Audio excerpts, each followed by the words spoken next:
बापू बेगडे, आपल्याला घड्याळाचं काम करायचं, लक्षात ठेवा.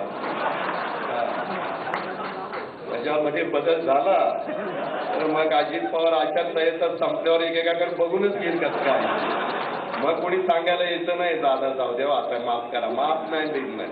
आता जर चुकला तर कुणाला माफी नाही, ही गोष्ट लक्षात घ्या. मग सगळे एखाद्या कोण एक तर मी कुणाच्याच वाकड्यात शिरत नाही, पण कुणी माझ्याच वाकड्यात शिरायचा प्रयत्न केला तर मी आणि माझा चुलता ह्याच्यात जमीन आसमानाचा फरक आहे.